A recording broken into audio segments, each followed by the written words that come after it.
السلام علیکم میرے پیارے پیارے ویورز، ویڈیو اچھی لگی تو لائک شیئر اینڈ سبسکرائب کر دیجیے گا۔ فتح مکہ۔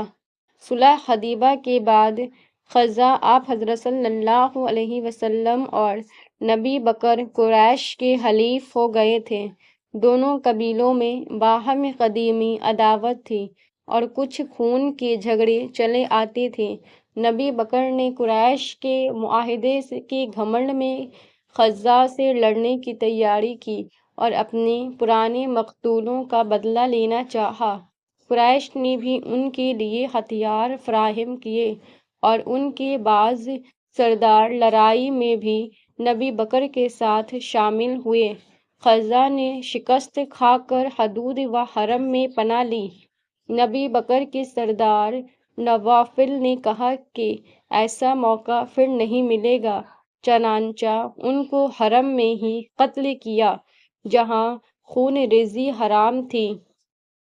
عمر بن سالم خزاعی دوڑے ہوئے مدینے میں آئے اور آپ حضرت صلی اللہ علیہ وسلم سے فرمایا کہ قریش نے عہد کو توڑ ڈالا۔ نبی بکر کو ہمارے مقابلے میں امدادی اور خاص حرم میں ہمارے آدمیوں کو قتل کیا۔ اس کے بعد بدین بن درقہ خزاعی بھی اپنے قبیلے کی ایک جماعت کے ساتھ آپ صلی اللہ علیہ وسلم کی خدمت میں پہنچے اور معذرہ سنا کر امداد کے طالب ہوئے۔ قریش اپنی غلطیوں سے دل میں خوف زدہ ہوئے۔ ان کو یقین ہو گیا کہ مسلمان معاہدے کے مطابق خزاں کی امداد ضرور کریں گے۔ جنگ کی وہی مہم صورت جس سے صلح کر کے 10 برس کے لیے فراغت حاصل کی تھی، پھر ان کی آنکھوں کے سامنے پھرنے لگی۔ اس لیے انہوں نے اپنے رئیس ابو سفیان کو مدینے میں بھیجا کہ حدیبیہ کے معاہدے کی تجدید کرے، لیکن سرور عالم اس پر راضی نہیں ہوئے اور وہ ناکام واپس گئے۔ آپ صلی اللہ علیہ وسلم نے مسلمانوں کو مکہ کی تیاری کا حکم دیا اور احتیاط رکھی کہ قریش کو اس کی خبر نہ ہونے پائے۔ ایک صحابی حاطب بن ابی ملتع نے قریش کو اس کی اطلاع دینے کے لیے ایک خط کسی عورت کے ساتھ روانہ کیا۔ آپ حضرت صلی اللہ علیہ وسلم کو اس کا علم ہو گیا۔ وہ عورت اس راستے سے واپس لائی گئی اور اس کے پاس سے وہ خط برآمد ہوا۔ حاطب ایک بزرگ صحابی اور اہل بدر میں سے تھا۔ ان کی اس حرکت سے سب کو حیرت ہوئی۔ حضرت عمر رضی اللہ عنہ نے جوش میں آ کر کہا، یا رسول اللہ، حکم دیجیے کہ اس منافق کی گردن اڑا دوں۔ رسول اللہ صلی اللہ علیہ وسلم نے فرمایا کہ اے عمر، اہل بدر کے گناہ اللہ تعالیٰ معاف کر چکا ہے۔ اس کے بعد حاطب سے اس کی وجہ دریافت کی۔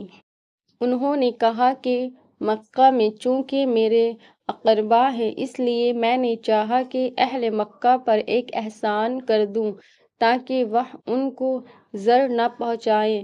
رحمت عالم نے اس عذر کو قبول فرمایا۔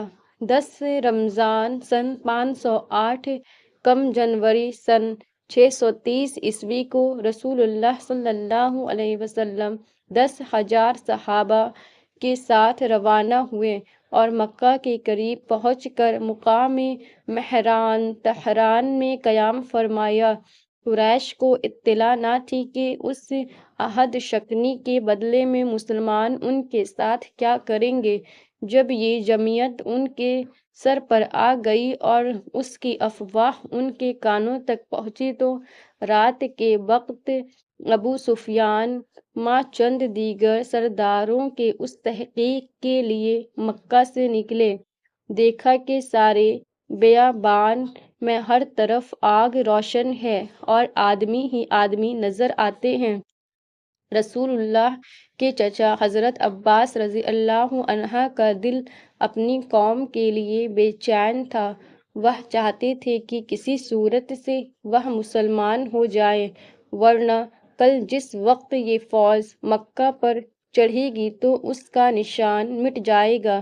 اسی خیال سے رات کو وہ آپ حضرت صلی اللہ علیہ وسلم کے خچر دلدل پر چڑھ کر مکہ کی طرف گئے۔ راستے میں ابو سفیان سے ملاقات ہوئی، ان کو اپنے پیچھے بٹھا لیا اور تیزی کے ساتھ رسول اللہ صلی اللہ علیہ وسلم کے پاس لائے کہ ان کے لیے امان مانگ لے۔ ابو سفیان سب سے بڑے دشمن اسلام تھے، مکہ میں مسلمانوں کو ستاتے رہے، پھر ہجرت کے بعد بار بار فوجیں لے کر مدینے پر چڑھائی کرتے رہے۔ سارے مسلمان ان کے خون کے پیاسے تھے۔ حضرت عباس رضی اللہ عنہ جب ان کو آپ حضرت صلی اللہ علیہ وسلم کے پاس لا رہے تھے تو حضرت عمر رضی اللہ عنہ نے راستے ہی میں دیکھ کر پہچان لیا، بڑھ کر ان کے ساتھ ہی دربار رسالت میں پہنچے اور کہنے لگے کہ حکم دیجیے کہ اب اس دشمن کو سر اڑا دوں۔ آپ حضرت محمد صلی اللہ علیہ وسلم نے ان کو روکا اور ابو سفیان کو امان دے کر حضرت عباس رضی اللہ عنہ کے حوالے کیا۔ وہ رات بھر انہی کے خیمے میں رہے اور صبح کو حضرت محمد صلی اللہ علیہ وسلم کی خدمت میں حاضر ہو کر اسلام لائے۔ حضرت عباس رضی اللہ عنہ نے کہا، یا رسول اللہ، ابو سفیان فقر پسند آدمی ہے، ان کو کوئی امتیاز عطا فرمایا جائے تو بہتر ہے۔ رسول اللہ صلی اللہ علیہ وسلم نے فرمایا کہ مکہ کا جو شخص خانہ کعبہ یا ابو سفیان کے گھر میں داخل ہو جائے گا اس کو امان ہے، نیز جو اپنے گھر کا دروازہ بند کر لے گا اس کو بھی امان ہے، اور راستے میں بھی جو شخص اپنی تلوار میان میں رکھ لے گا ہم اس سے نہیں لڑیں گے۔ ابو سفیان اس بات سے بہت خوش ہوئے کہ امان کے لحاظ سے ان کا گھر خانہ کعبہ کے برابر کر دیا گیا۔ انہوں نے مکہ میں جا کر اعلان کیا کہ محمد صلی اللہ علیہ وسلم ایسا لشکر لے کر آئے ہیں کہ تم ان کا مقابلہ نہیں کر سکتے۔ اگر جان کی امان چاہتے ہو تو کعبہ یا میرے گھر میں پناہ لو، یا اپنے اپنے دروازے بند کر لو اور تلواریں میان میں رکھو۔ اسلامی لشکر شوکت و شان کے ساتھ قبیلہ وار الگ الگ مکہ کی طرف بڑھا۔ آپ حضرت صلی اللہ علیہ وسلم کی تاکید تھی، حرم ہے خوں ریزی مطلق نہ ہو، چنانچہ ایک خفیف منافقوں کی جو ذکر کر کے قابل نہیں ہے بلا مزاحمت مکہ میں داخل ہو گئے۔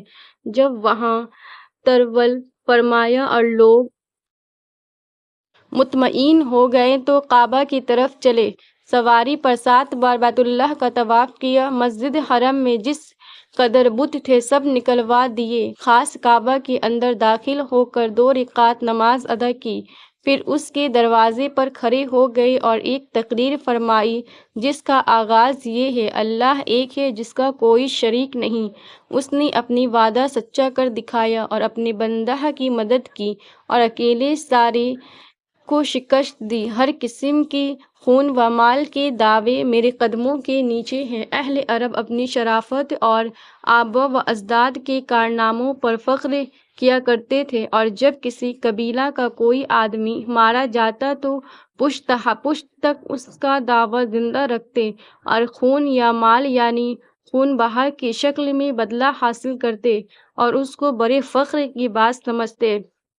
آپ حضرت صلی اللہ علیہ وسلم نے ان جاہلانہ مفاخر کو پامال کر دیا، پھر فرمایا، اے جماعت قریش، اب تمہارے جاہلیت کے گھمنڈ اور نسب کے فخر کو اللہ تعالیٰ نے مٹا دیا۔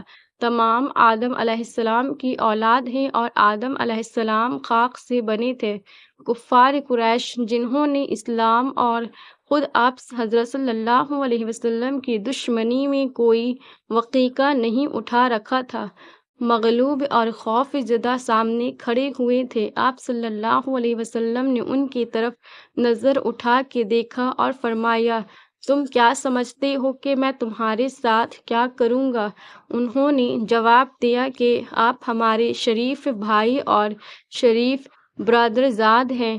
ارشاد ہوا کہ جاؤ، تم سب لوگ آزاد ہو۔ کفار نے اس ترحم اور مہربانی کو دیکھ کر اسلام کی طرف قدم بڑھایا، اور ایک قلیل تعداد کے سوا جو بعد میں اسلام لائی، تمام اہل قریش اسی دن مسلمان ہو گئے۔ چند کافر جنہوں نے خاص جرائم کیے تھے قتل کیے گئے۔ اس کے بعد آپ صلی اللہ علیہ وسلم نے کعبہ کی کنجی عثمان رضی اللہ تعالیٰ عنہ کے حوالے کر دی، جو آج تک انہی کی نسل میں چلی آتی ہے۔ فتح مکہ زمانہ سابق اور بعد کے درمیان ایک حد فاصل ہے، کیونکہ قریش اہل عرب کی نگاہ میں مذہبی پیشوا تھیں۔ بہت سے قبائل کا رجحان اسلام کی طرف ہو چکا تھا، مگر وہ اسی وجہ سے رکے ہوئے تھے کہ دیکھیں قریش کیا کرتے ہیں۔ اس لیے قریش کا اسلام لانا گویا تمام عرب میں شرک اور بت پرستی کا خاتمہ تھا۔ کعبہ کے بتوں کے ٹوٹنے کے ساتھ ہی عرب کے سارے بت خاک میں مل گئے۔